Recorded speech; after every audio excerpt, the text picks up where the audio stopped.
Hey everybody, this is Tracy here with another edition of A View from Tracy's Point, and we are here with an update in the case of Dwayne Haskins. And if you guys recall, Dwayne Haskins was a quarterback with the Pittsburgh Steelers who died in a tragic accident in Miami, Florida, when he attempted to cross Interstate 595, supposedly in search of gas. And so the Florida Highway Patrol has released their formal findings on the case, and it is quite interesting.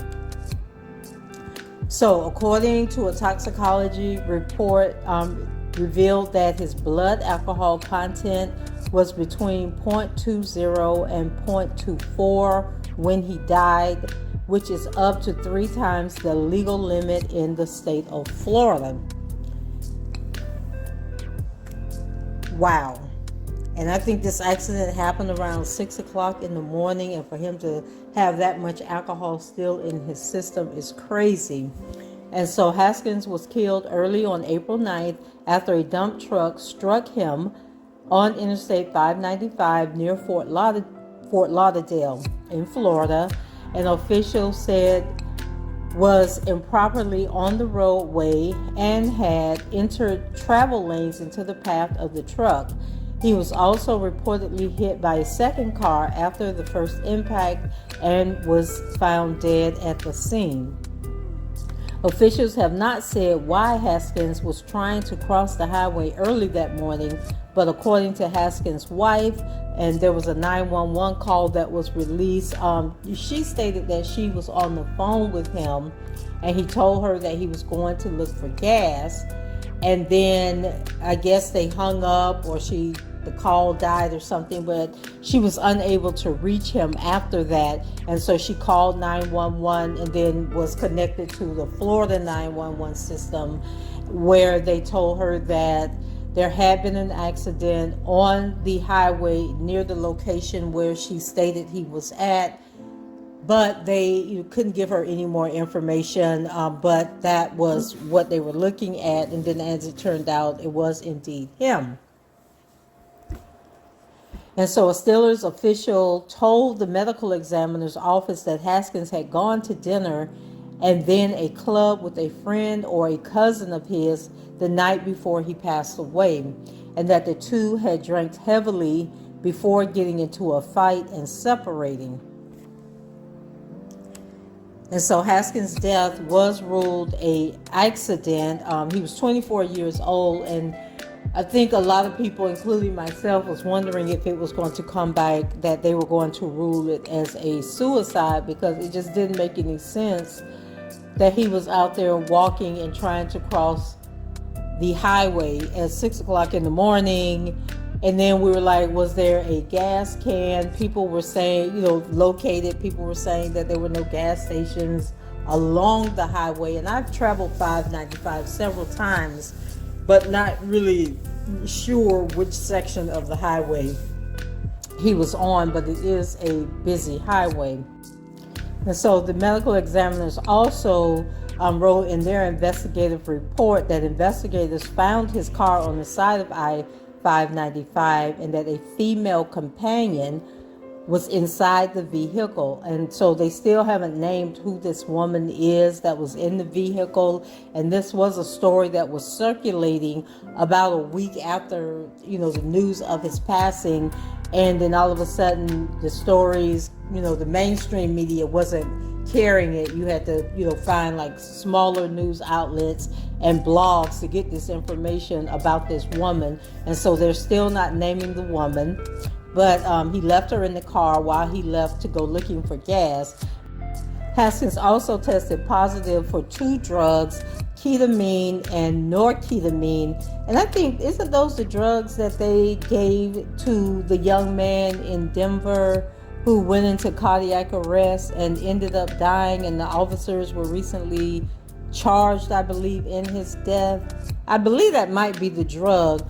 But anyway, it says that the drugs that can be used as a medical anesthetic but can also be used as recreational drugs.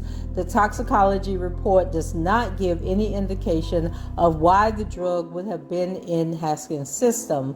No other drugs were found during his blood screening, according to the toxicology reports. Oh, and then another article that I read talking about the drugs that were in his system, it says that ketamine can be used as a sedative or treatment for depression, but it is also known as a club drug that can produce dissociative sensations and hallucinations. And that's according to the DEA, you guys know, the Drug Enforcement Administration. And so just a really sad story, tragic death. Perhaps now the family can find closure. It's obvious that he was not in his right mind when he was out there trying to, I guess, flag down somebody on the side of the highway because he had run out of gas. And then in earlier stories that, from eyewitnesses, they said that he was on the side of the road waving, and then he just suddenly walked in front of this truck, the dump truck, that he was ultimately hit by. And so just a really weird situation, real crazy situation. And I know about a week or two ago, the wife came out with where she had gotten an arm sleeve with his face tattooed on her arm, which I thought was kind of strange. I mean, granted, he was her husband, but they had only been married for a short period of time. And you figure these are young people. You have your whole life ahead of you, and hopefully you will find love again.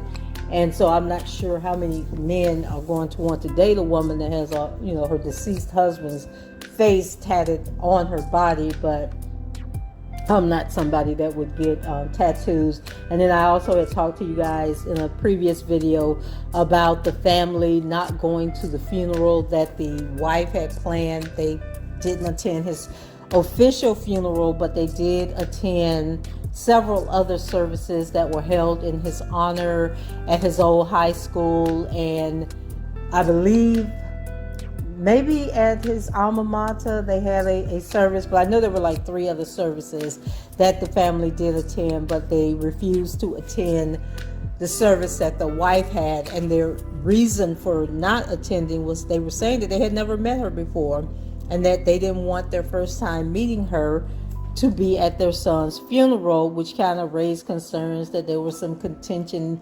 going on as far as that was concerned.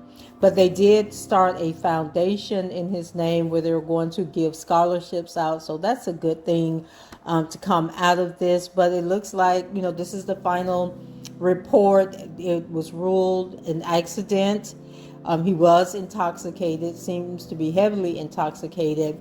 And we still don't know who the woman was that was in the car with him, that police found in the car after, as they were investigating. So she must have really been high, because she was knocked out in the car, and he then got hit and killed on the highway. Police have come, everything, and she didn't wake up. And we don't know what happened with her. Did they take her to the hospital? Did somebody come and pick her up? We have no name for this woman. We don't know what the woman looked like or anything.